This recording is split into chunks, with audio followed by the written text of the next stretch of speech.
Hey, Shalom, Shalom. I just want to share this article with you all today. Lord willing, it'll be edifying. Now, first and foremost, I just want to give all praises, glory, and honor due unto Yahweh, Bahashem, Yahweh Shai, Bahashem Rakah Chadash, and double honors to the apostles and elders of Great Millstone that rule well and do teach well and have taught me this truth. To you I say Shalom, and Shalom to the hopeful elect. And I found this article from the website called ktla.com. And it says here, the death of the dollar store. And yeah, pretty much, pretty real soon, man, you're not going to have a dollar store anymore because now these dollar stores, items in these stores, they're well over $1. You know, some of the items are $5 and more. So it's not even really a dollar store anymore. And that's due to inflation and the economy getting worse and worse over the years. I remember back in the day when things costed $1. The same things that you would buy now, they costed $1. A bag of chips, $1. I remember they even used to sell liquor at the dollar store. Those little bottles, it had actual liquor in it. You don't get that anymore. So you're not getting the bang for your buck anymore. And the value in goods, it's deteriorated, right? The value, it's deteriorated. And this reminds me of 2nd Ezra's 16 and 21. Matter of fact, I'll start off with that. Going into victuals, right? 2nd Ezra's 16 and 21. I'll start there. Victuals made cheap. So you still have that, but hey, that's going to come to an end. It's going to come to an end real soon. And we're in that time of the mirth ceasing from this place. And this is what you're seeing. It starts with these stores, bread and circus, frequent banqueting, these feasts, partying. That's coming to an end, man. Egypt is getting ready to mourn and howl. So this is 2nd Ezra chapter 16, verse 21. Behold, victuals shall be so good cheap upon the earth, that they shall think themselves to be in a good case, and even then shall evils grow upon earth, sword, famine, and great confusion. It's true, and those victuals shall be so good cheap upon the earth are going into your deals that you get at these 99-cent stores. You go to Pizza Hut, you go to Pizza, get a 2 for $5, 2 for $6, right?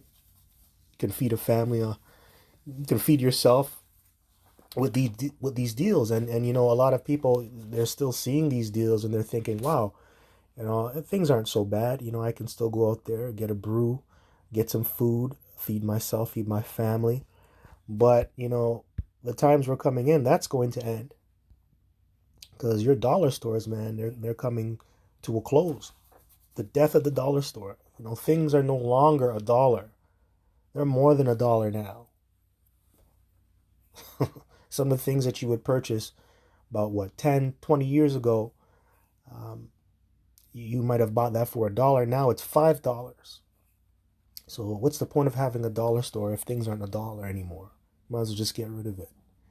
So it says, for years, dollar stores were a fixture in nearly every strip mall in California, offering cheap household goods, bread and produce, and even toys and gifts. But if it seems like your favorite dollar store is heading for the exit, you're not wrong. 2024 may be their swan song.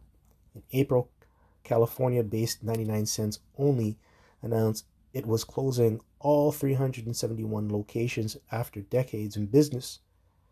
The retailer blamed economic factors, including rising levels of shrink inflation. Yeah, I spoke about that too in my previous videos and lessons on this channel, going into inflation and talking about shrinkflation. Right? And you're no longer getting the value for your buck, right? So yeah, you'll pay the same price for whatever you were buying before, but then they'll shrink it in size, right? So for example, before you would get 100 grams in a bag of chips, and that'll cost $3 bucks, $3 around there, like $2 to $3. But now it decreases in volume. So now it's 70 grams, but it's still the same price, right? So you're no longer getting the bang for your buck. So that's shrinkflation. And that's what you're seeing out here. And shifting consumer demand that has presented significant and lasting challenges. That's right. So it's hard time. And Egypt is getting ready to mourn and howl, and the mirth is being taken away through the spirit and power of Yahweh Bashem Yahushai. So this is what's happening out here, right? And it's something called gradualism. They're gradually taking, well, the Lord is, obviously, it starts with the Lord. He's gradually taking away your comforts and your mirth. And then soon it's going to be bye-bye, all gone. That's when you're going to be in straits, right? So, hey, that's what's coming to America. So it says, if you lived in Southern California for a while, you remember, excuse me, dust. If you lived in Southern California for a while, you remember when the dollar store truly was 99 cents per item or less. That's right, or less. Yo, I remember even like pop machines, man. I remember you can get like a can of pop for 10 cents back in the day. I remember that was like the late 90s. Going into the early 2000s. I remember canned pop, those little cheap pops, not Coca-Cola. Coca-Cola would be like 50 cents, 25, 50 cents, 75 cents, or even $1 sometimes. But I remember them cheap cans, like them grape sodas, man, they used to be like 10 cents, right? I remember that. I remember that as a little kid growing up. But that's no longer the case, man. That's no longer the case. Everything is way over $1 now. That's serious. So times have changed. You remember when the dollar store truly was 99 cents per item or less. Over time, they became mostly 99 cents or less, but some items cost more. Today's so-called dollar stores have items well over $1 and even more than $5. Dollar Tree, which owns Family Dollar, recently said it will close nearly 1,000 stores. That's after Dollar Tree raised prices in the past couple of years for the first time in decades. Others, like Dollar General, say they continue to grow, even if it's been a rocky road. Dollar General recently opened its 20,000th store and plans to open even more this year. Its CEO once said, "We do very good in good times, and we do fabulous in bad times." If you want an eye-opening look at the dollar store business, watch John Oliver's report. The trouble many dollar stores are seeing started a long time ago. Bigger retailers offering discounted prices have already felt the sting. JCPenney, Sears, and others, the stores we grew up with, are vanishing fast. That's true. Yeah, Sears is closing. The Bay closing, right? Closed. All these stores. Eaton's. I remember Eaton's, man. That closed a long time ago. Eaton's. Let's get some good stuff. But all these stores, man, they're closing. Right, these stores that held all these deals. So that goes back to 2nd Ezra chapter 16 verse 20. And behold, victuals shall be so good cheap upon the earth that they shall think themselves to be in a good case. Now those victuals they're starting to be taken away, and the Lord is doing that through the spirit and power of Yahweh Bashem Yahushai. All right. So your victuals are starting to be taken away, man. And when that's done, that means you're gonna fall into straits, and that means your country, the place that you're living at, it's gonna get judged. Now, I know it said, and even then shall evils grow upon the earth. Yeah, and even though you're seeing all these victuals, things, these deals, these cheap bargains, the world is still getting worse. It's getting worse and worse and worse. The love of many shall wax cold. It's not getting any better. Things are all around the world is getting worse. These deals, they're not really solving your problems. This place is still getting even more evil and bad. People are starving. People are getting killed by the sword. And there's a lot of confusion out here, right? So, these victuals, it's not a good thing. It's not a good thing. It's really a smokescreen. But like I said, man, those victuals, they're being taken away. All right. Anyways, man, let me just move into Isaiah 24, and I'm gonna start at what is this? dismiss. So let's get to Isaiah chapter 24. Let's get Isaiah chapter 24. Let's start at verse 8. It says, the mirth of tabrets ceaseth, the noise of them that rejoice endeth, the joy of the harp ceaseth.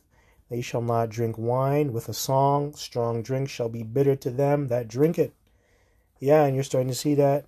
And that's due to the standard of living going up.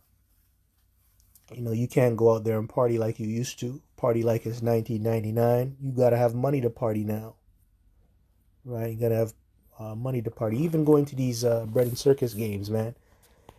You know, if you want to just take the family out, I'm talking about nosebleeding seats. Those nosebleeder seats, those high up in the stadium where you have to watch the game on the screen. You can't even see the players on the court or on the field. You know, just to get an experience like that now, that's like well over $400. That's just to take the kids and the wife out, take them out for dinner or lunch or whatever, and then that includes watching the game, man. That's well over $400 just to have a so-called good time.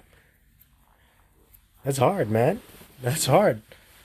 So yeah, man. The mirth is being taken away from this place. You know, people don't want to wine and dine anymore because it's too expensive, and I might as well just go buy groceries and cook my own 5-star meal. That's the point. Which that's what you should be doing anyway. But so, the Lord, man, He's taking away the mirth from this place, and you're seeing it. It starts with these stores, especially these dollar stores. You know, these shopping centers, right? All right. So verse 9: they shall not drink wine with a song. Strong drink shall be bitter to them that drink it. The city of confusion is broken down. Every house is shut up that no man may come in. Yeah, and that's true. That's gonna happen at some point, right? And you know, at one point, or at some time, I mean, in the future, the city of confusion is going to be broken down. It's going to be exposed to invading powers. You know, when this economic collapse comes, when you can't buy anything, when the country is at its weakest, then that's when these other nations, these other forces, they're going to probably invade, man, and pick this place apart. And you know, this place will be invaded. I'm talking about America. It will be invaded by foreign powers. You know, breaking down its defenses, breaking down its walls, right? Everybody's going to be in confusion. You know, every house is shut up. Could be reason of the plague, right? Or whatever reason. You know, many serious things, many serious things are going to take place, and these houses are going to be shut up, probably be burnt down, right? You people, man, you're going to turn against each other. Some serious things are about to go down in these last days, man. And you people are going to experience great loss, right? Great loss. And all joy is going to be darkened, man. All joy is going to be darkened. Going to reflect upon the good old days that are never going to come back. So, yeah, man, let me get to Isaiah chapter 19. Let's stay in Isaiah chapter 19, verse, start at 1.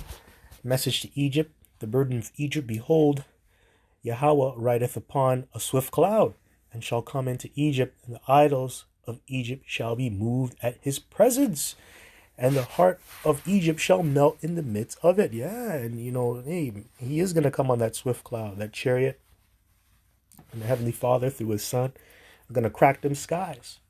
He's going to return the same way he left in like manner, pursuing to Acts, the first chapter and the 9th verse on down, you know, going into Yahushai's ascension when he left this place 2,000 years ago, right? So he's going to come back the same way he left on a swift cloud, a fast chariot. And guess what? And it says, and the idols of Egypt shall be moved at his presence. That's right, all these idols that you have set up. And that includes yourself. Because you can make yourself into an idol. You have the idols and gods of the other nations that you people worship. But a lot of you people over here in America, which is modern day Egypt, you guys worship yourself. Man, you got shows that show that show that you can worship yourself, like American Idol. You got Canadian Idol, American Idol. So you people out here, you're making yourselves into idols. And you know, the Lord is a jealous power, a jealous God. And what is he going to do because he's not getting the praise? He's going to destroy you through his anger and through his jealousy. And that's what's coming to this place. That's why it says here, Egypt shall be moved at his presence. That's right. That's literally and spiritually, man. Literally and spiritually. You people are. You're going to know what you're going to know the presence of a God and the power of a God when Yahweh Bashim Yoshai cracks some skies, man. And it says here, and the heart of Egypt shall melt in the midst of it. That's right. That's right. You people are going to be broken, man. Your minds are going to be broken down. You're going to be like, oh my God. You're going to really be saying, oh my God. This is the real God. You know, the God spoken of in Exodus, the 19th chapter, when the Israelites rebelled against Moses. And guess what? I think it was 19 or 20. Exodus 19 or Exodus 20. When the Israelites they rebelled against Moses, and they told Moses, "Hey, we don't want to deal with you. We want to deal with the Heavenly Father." And guess what? When the Heavenly Father showed up, man, it felt like the earth was going to split in two. That's how scary it was. Lightnings and fire and tempests. It wasn't a good sight. And then after that, what did they say? Look, we don't want to deal with God anymore. We want to deal with Moses now. And that's just the Lord showing up. You know, that's just the Lord showing up. He wasn't showing up to fight. He was just showing up. That's just who he is. So imagine when he comes here in his anger and his wrath, showing his righteous indignation. How do you think that's going to play out, man? That's not going to be pretty at all. Anyways, it says here, and I will set the Egyptians against the Egyptians, and they shall fight every one against his brother, and every one against his neighbor, city against city, and kingdom against kingdom. That's right, and you people are going to turn against yourselves. Ultimately, okay? And turn against yourselves and fight each other. You're not going to be a united nation, right? Satan divided against himself. That's not a good thing. So it says here, and I will set the Egyptians against the Egyptians. Yeah, and you people, you like to boast about how you have a melting pot and you're diverse, you're multicultural, but you guys are gonna turn against each other. You're gonna see race wars. People are gonna go with their own people and separate. You know, your neighbor might be a so-called white person or a so-called Chinese person. You might be cool with them. Say hi to them, wave to them in the morning. Sometimes you share flour and goods and stuff. That's no longer going to be the case. You people are going to fight against each other, man. Right? That's how it's going to be. It's going to be dog eat dog.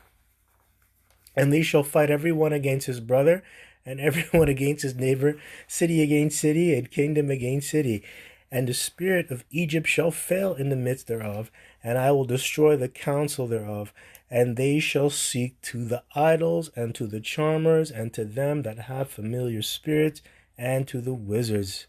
And guess what? You're gonna go to those people. You're gonna seek counsel, and they're not gonna have the answers that you're looking for. Because that time of seeking out answers on the left-hand side is up. Those spirits, those wicked, evil spirits, have been called back by Yahweh Bashim Yahushai. Because it's time for this place to go down. It's time for you to get judged. Right? And the Egyptians will I give over into the hand of a cruel Lord, and a fierce king shall rule over them, saith the Lord and the Lord of armies. That's right, and that's all that I want from here. Let's get Isaiah 32. Isaiah 32. And let's get verse 9. Arise up, ye women that are at ease. Yeah, you women are very ease. You're very careless. Walking around here, you're on your birth control. You like your condoms and shit. You're getting popped by 100 different dudes a night. You like getting popped in the ass. A lot of you women like doing that shit. Okay? You like doing that shit. You like getting drunk all the time. Man, I started my little, it's a small little thing that I'm doing right now. My own little hustle that I'm doing, my own little business. And some of my best customers, they're women, man, and they love getting drunk. Love getting drunk. They'll remember some of my best customers, and they're always fucking hammered, man. No discipline. They don't give a shit. They're a boss. They're a bad bitch. They'll even tell it to you. But you know what? I'll keep selling to you, man. I'll keep selling you those items, those alcohol and all that stuff because you'll buy it up. But what I do, man, I see how careless these women are. They don't give a damn. They don't give a damn. And some of these women, they're not in their like early to mid to late 20s. They're well over their 30s, man. And they're still acting like they're 20-year-olds in the spirit. Right? So, a lot of these women out here that are well up in age, man, they're careless still. They're careless. They're careless. Slakia. It says, rise up, you women that are at ease. Hear my voice, you careless daughters. Give ear unto my speech. And the reason why you're at ease, because men did everything for you to be at ease. Right? It was a man that was in power who put you in power, who gave you all those benefits. That's why you have all these things like what is it? Welfare, Section 8. You have alimony. Who put that into place? It was men. It was men. Okay? So you can live off other men. That's the reason why you're so careless. And that's why you're at ease, because you're living off of other men. Men are doing everything. The big mansion you live in, a man built it. Right? All that liquor and alcohol you like to drink, a man made that shit. Okay? And that's the hardcore truth of the matter. The reason why you're living so good is because of men. Okay? But that's going to be taken away. Anyways, it says, many days and years shall ye be troubled. That's right, ye careless woman, for the vintage shall fail, the gathering shall not come. That's right. All the vintage, the benefits, all the benefits that you get from Uncle Sam, which is a man. Okay, the benefits that you get from the elite banking families. That's not going to help you in these last days. That vintage, man. Okay, vintage. That crying for wine, right? The spoiling of the vintage. There's going to be no wine left and you all are going to howl and weep.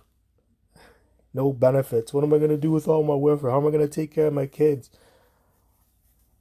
No more men, no more simple-minded men that are going to bend their back and going to bend to your will. Break their back and bend to your will. Those days are over. Verse 11, tremble, ye women that are at ease, be troubled. That's right, and usually it's a lot of women that are at these dollar stores too. All right, a lot of you women, you're at those dollar stores. You're the ones that you like shopping around for deals and all that stuff. Men shop around too, but mainly you women. You women are all around these stores shopping and doing things of that nature, right? So it says, tremble, ye women that are at ease. Okay, let me see that. My bad here. Okay. It says, tremble, ye women that are at ease, be troubled, ye careless ones, strip you, and make you bare, and gird sackcloth upon your loins. That's right. So now you're going to gird up your loins with sackcloth. You know what that means? That means you're going to lament and howl. You're not going to have on your Gucci, your Louis Vuitton, your Prada, your Fendi. You're going to put on rags, man. You're not going to have any makeup on. That's another thing. We're going to really see how ugly you women are too, man. A lot of you women are fucking ugly. Right? Booty of a stripper with the face of a fucking trucker, man. A lot of you are ugly too. Right? A lot of you are really ugly without that makeup. Yeah, a lot of you. Okay? A lot of you are. A lot of you. And a lot of you are insecure. Insecure and ugly. So you're going to be looking like shit in that day. Not gonna have any feminine hygiene products. No pads. No tampons. No razors to shave your hairy ass legs. You know, some of you guys, some of you women have beards too, man. Beards. That's a curse, man. For you to be a woman in this day and age and have a beard, that's a curse, man. And be bald headed, that's a curse too. A lot of you women are ugly, man. Ugly as fuck. And that's good, man, because you're wicked. All right. I'm fucking chilling. So let's go to Zephaniah. Zephaniah, man. Chapter 1, verse 10. And it shall come to pass in that day, saith the Lord Yahweh, that there shall be the noise of a cry from the fish gate, and howling from the second, and a great crashing from the hills. Howl, ye inhabitants of Maktesh. That's a merchant city, a merchant place in Jerusalem, right? In Israel, Jerusalem. Yeah. That's where, what was it? I think it was like, yeah, it was a place near Jerusalem. And then guess what? It was inhabited by silver merchants, and traders, and things of that nature, right? People who had money. So a lot of you Israelites that have money, you're going to feel it in these last days too, man. You're going to lose your money. Get rich or die trying, all that stuff that you did in the world to get that money. You're going to lose it. A lot of you people that are living in luxury right now, loftily, you're going to lose your money. Now it says, howl, ye inhabitants of Maktesh. You know, how do you howl? Howl like a wolf, howl like a dog. Oh, oh. For all the merchant people are cut down. All they that bear silver are cut off. And it shall come to pass at that time that I will search Jerusalem with candles and punish the men that are settled on their lees, that say in their heart, the Lord will not do good, neither will he do evil. That's right. You're going to get judged in these last days. You're going to be punished. Okay, you guys that had a lot of money, that received your consolation, received benefits from Yahweh Bashem Yahushai, and you didn't give him the praise for it, you're going to get judged. You're going to get judged in these last days, man. You're going to get judged. And I believe lees goes into dregs, sediment of wine or any liquor. Now, that's what it means, right? That's what lees mean. But you people, man, you're no longer going to enjoy your mirth. You know, everything that you labored for in this world, that's all going to be taken away. Right? You living that opulent lifestyle, it's going to be taken away. All right? The Lord's going to do it, and you're going to know that the Lord did it. So anyways, man, with that, just want to give all praises, glory, and honor due unto Yahweh, Bahashem Yahushai, Bahashem Rakah HaKodash. Double honors to the apostles and elders of Great Millstone that rule well, that do teach well, and have taught me this truth to you. I say shalom and shalom to the whole select. Kwame Yashala Baba Shalom.